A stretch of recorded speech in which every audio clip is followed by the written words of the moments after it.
formas geométricas em cores fortes se movem. Cortadas por linha branca, se transformam em ondas.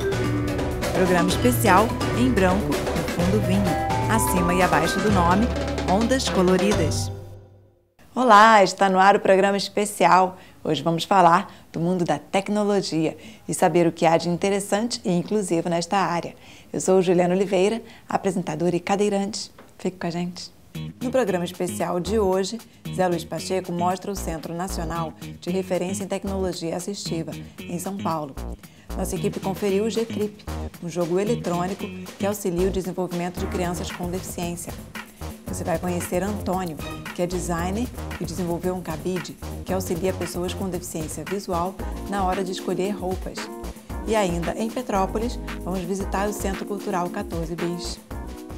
Antônio é designer de produtos e desenvolveu um cabide interativo para pessoas com deficiência visual. O cabide possui um dispositivo que permite gravar e emitir voz. Cabides em madeira com dispositivo branco e nele, botão vermelho e outro azul.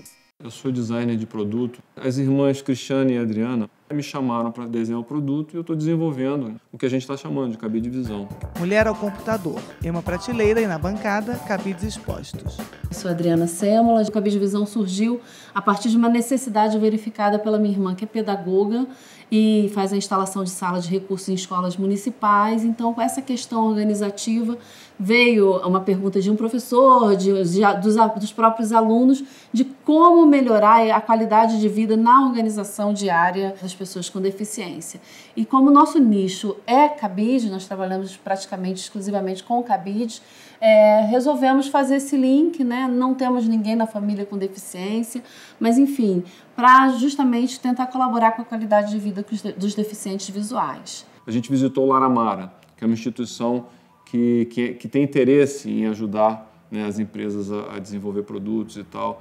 Né? Apresentamos um protótipo que estava assim, até bem resolvido, mas tivemos várias informações de volta das pessoas que tocaram no cabide, mexeram e falaram. Foi até muito interessante, porque eles lidaram com o produto de um jeito muito lúdico, muito divertido. Gravaram mensagens engraçadas, fizeram piada e basicamente se interessaram muito pelo produto, que foi um grande estímulo para a gente também. Antônio segura e gira um dos cabides. Esse é o primeiro protótipo que a gente fez. Ele tem um botão na frente e outro atrás. Mas esses botões não funcionaram bem e as pessoas reclamaram, porque os dois botões estavam na mesma região.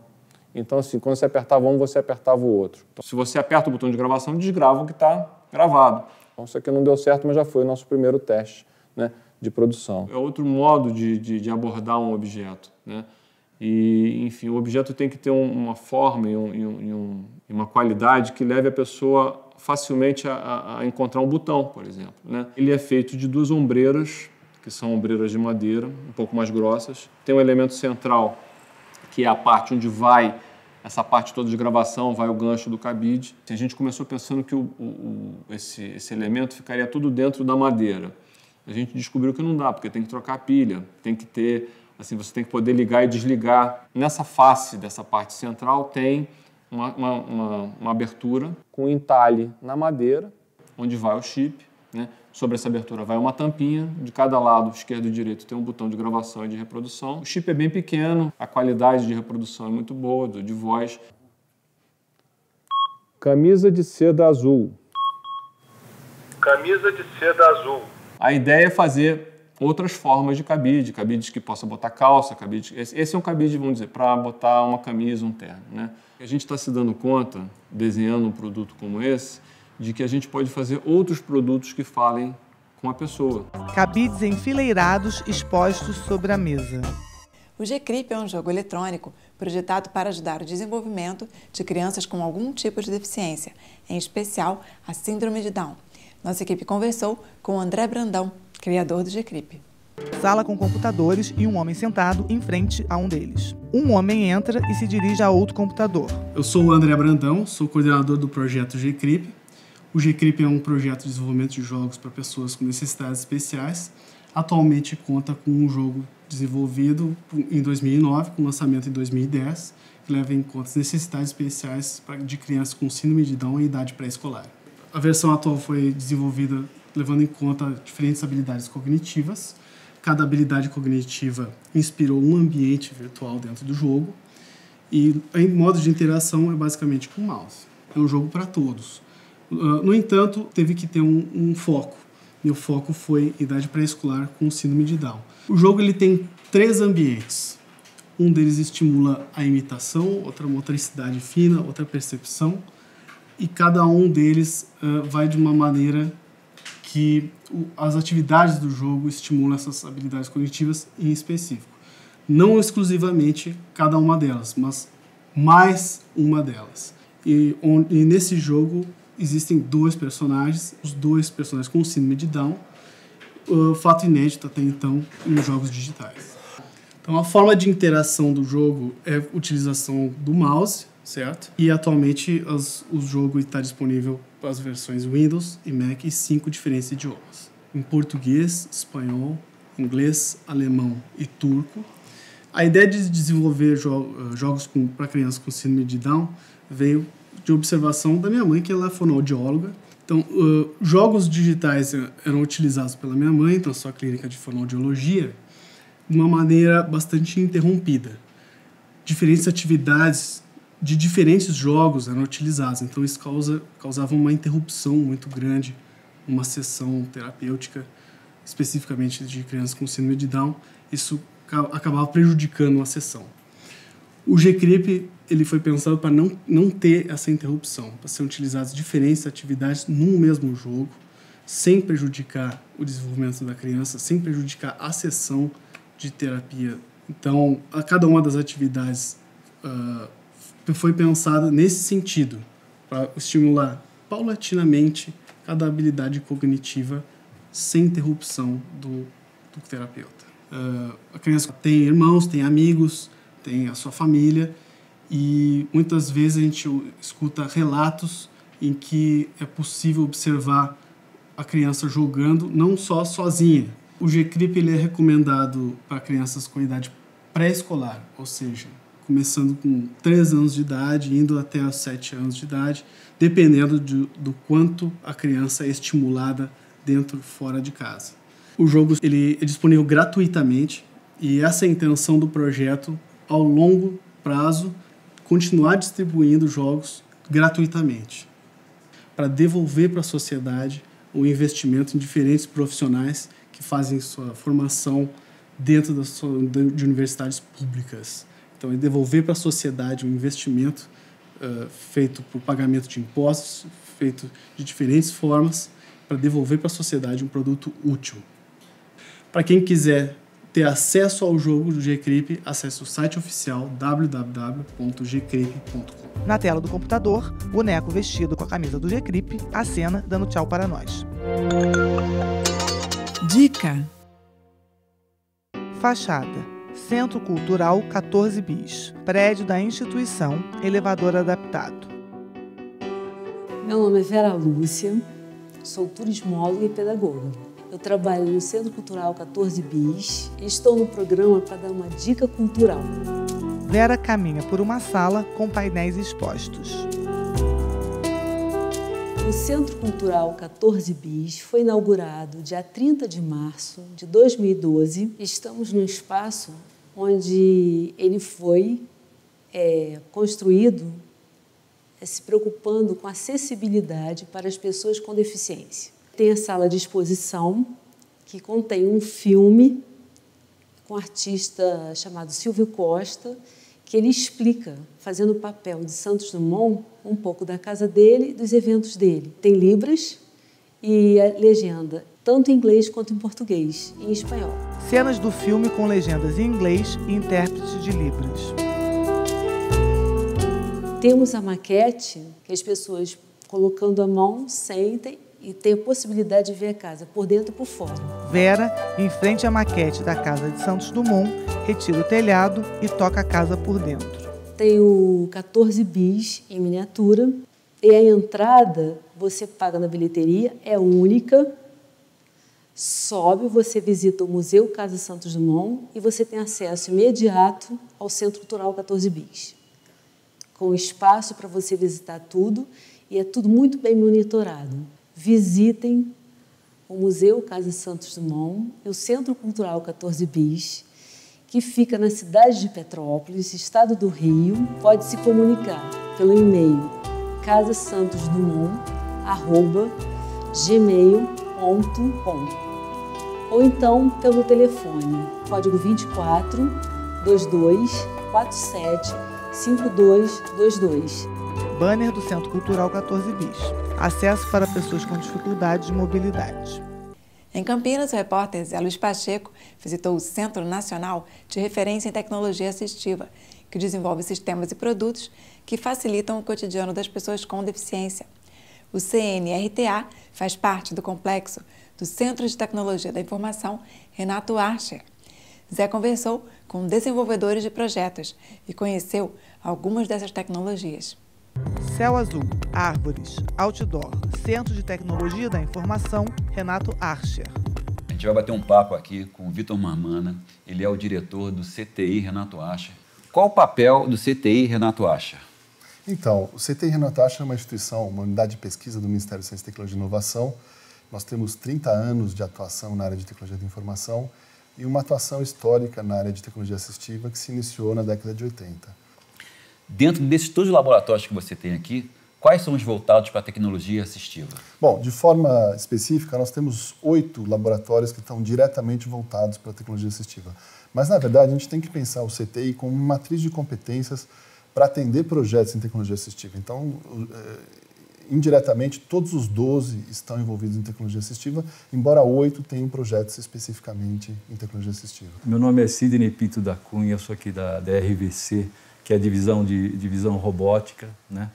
E nós estamos desenvolvendo basicamente alguns produtos, uma plataforma que auxilia o deficiente visual a fazer leitura de qualquer texto em formato impresso. Então nós fizemos uma plataforma, né, que guia o deficiente visual a fazer uma fotografia do texto, né? Ele utiliza um software que é um reconhecedor de caracteres e também um leitor de telas, né, que está disponibilizado para computadores em geral e smartphone. Sobre a mesa, texto preso por espiral.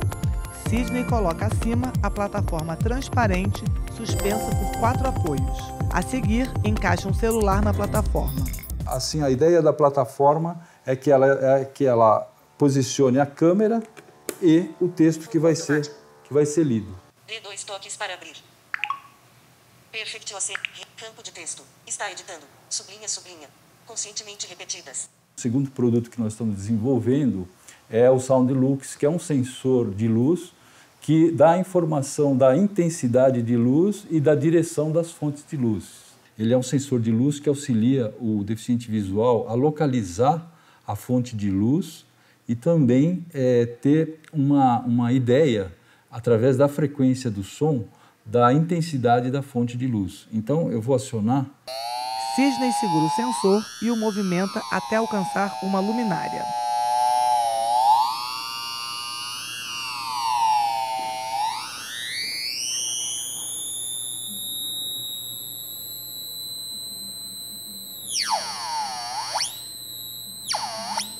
Existe uma intercomunicação entre o CTI e outros laboratórios do mundo? Sim, com certeza, né? O CTI ele tem cooperação internacional em várias áreas, né? A gente tem com os melhores centros do mundo, né? A gente manda pesquisadores, traz pesquisadores. O CTI busca estar sempre informado e agora, mais especificamente na área de tecnologia assistiva, nós estamos trabalhando com um projeto latino-americano, né? De cooperação latino-americana bastante forte e especificamente também com a Argentina, um trabalho bastante forte para ver se a gente mobiliza essa matriz de competências em nível latino-americano também. Em uma sala, mulher digita em um notebook, enquanto retira o telefone do gancho e o leva ao ouvido. Eu estou com a Mari, ela é terapeuta ocupacional, ela faz parte da equipe do CNRTA. Para a gente entender melhor, como é que funciona o trabalho de vocês? Então, o Centro Nacional de Referência em Tecnologia Assistiva nasceu com o intuito de ser um grande observatório de ofertas e demandas de tecnologia assistiva no país e ser um grande articulador Porque a gente sabe que o país é muito grande e tem pesquisadores desenvolvendo recursos de tecnologia assistiva em todo o país, mas muitas vezes distantes um dos outros, muitas vezes não conversando, não sabendo em que momento está a pesquisa de um ou do outro colega. E isso faz com que haja uma demora muito grande entre pesquisa e desenvolvimento de produto para chegar na mão do usuário. Então, a ideia do CNRTA, o trabalho do CNRTA, é fazer a articulação de uma grande rede que envolve 29 núcleos de pesquisa em tecnologia assistiva, 29 núcleos oficiais, que estão cadastrados como oficiais para o Ministério da Ciência e Tecnologia e Inovação, e a gente tem cadastrado nessa rede mais 22 núcleos que não são considerados oficiais, mas que são grandes pesquisadores que estão há bastante tempo na área.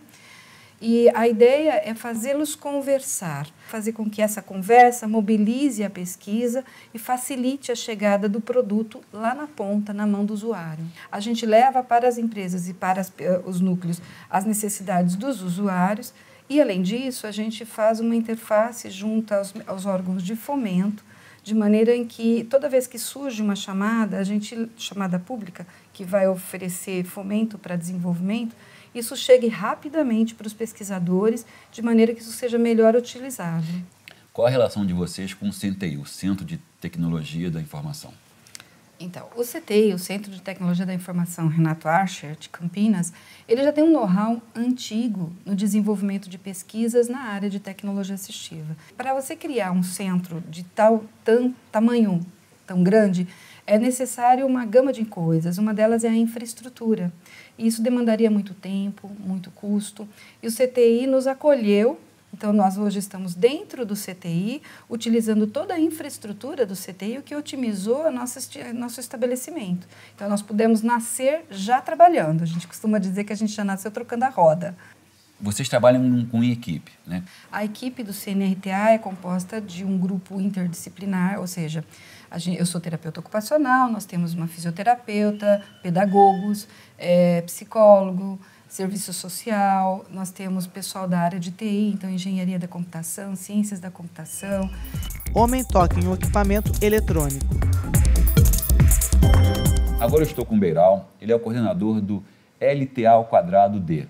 Beiral, o que é LTA²D? Não, é Laboratório de Tecnologia Assistiva e Acessibilidade Digital. O laboratório ele visa criar ferramentas de acessibilidade. Como é que é feito o desenvolvimento dessas ferramentas? Eu tenho um objetivo, então eu vou atacar pelo objetivo. Eu tenho um objetivo que eu quero que o indivíduo use um computador. Certo. Então ele vai usar o computador. O que esse indivíduo tem que ele controla, que ele tem a capacidade de ele controlar? Ele faz quando ele quer. Ele assopra. Então eu tenho duas coisas. Eu quero que ele entre no computador e eu sei que ele assopra. Então, eu tenho que fazer uma ferramenta que faça o indivíduo controlar o mouse assoprando. Uma outra situação, eu quero que o indivíduo entre no computador, mas esse indivíduo pisca o olho. Esse indivíduo tem força de preensão.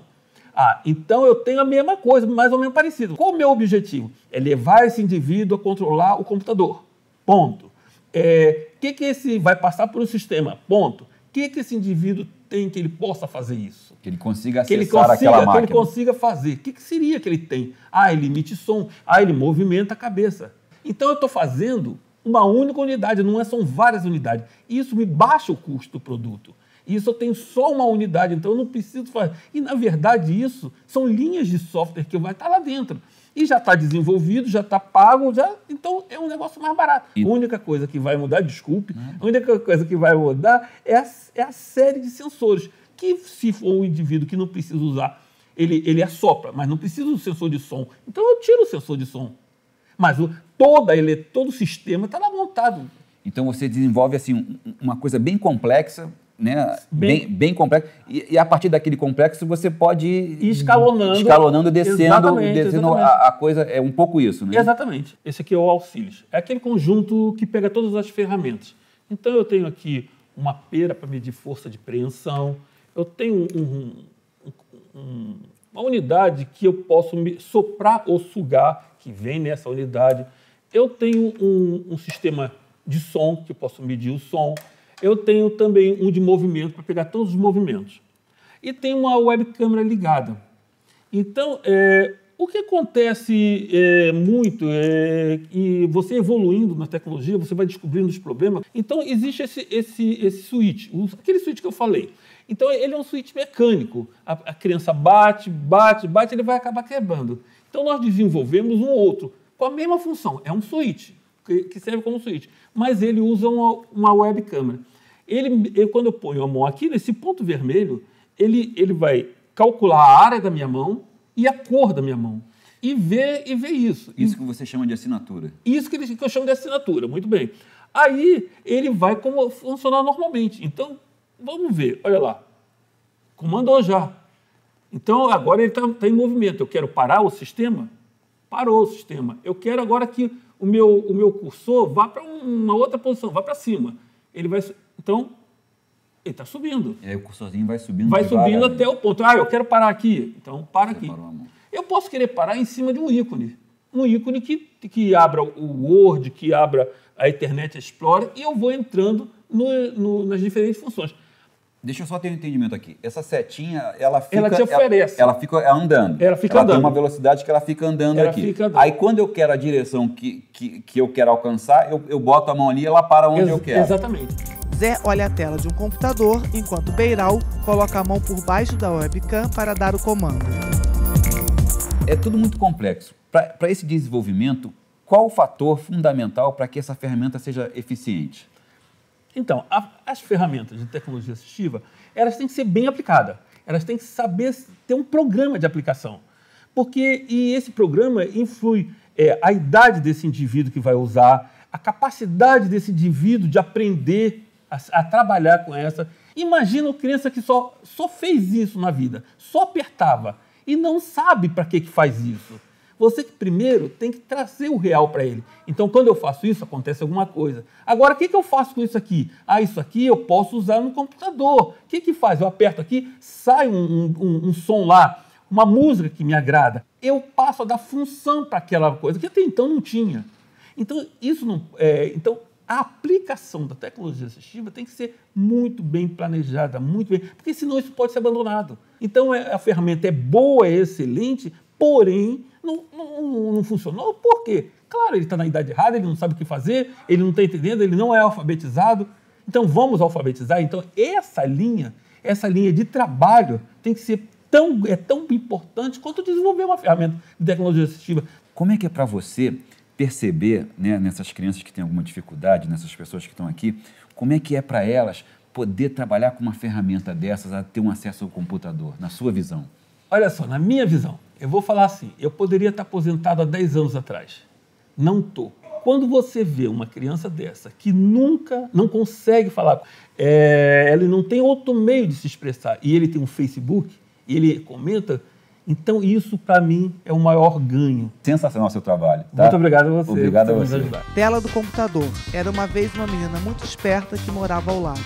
Menina com deficiência aperta uma bombinha de ar para escrever. A tecnologia no Brasil está bem avançada. E olha, eu estou feliz de estar aqui e ver que tem muita gente trabalhando para que a gente tenha uma qualidade de vida melhor. Muito legal. Espero que vocês tenham gostado. Fiquem com a gente e até a próxima. O endereço do CNRTA na internet é www.cti.gov.br/CNRTA. O programa especial sobre tecnologia fica por aqui. E você, tem alguma sugestão? Manda pra gente. A sua participação é fundamental. O programa especial também está no Facebook e no Twitter. Um grande beijo para você e a gente se encontra aqui na semana que vem. Tchau! Os créditos do programa especial desta semana você encontra em nosso site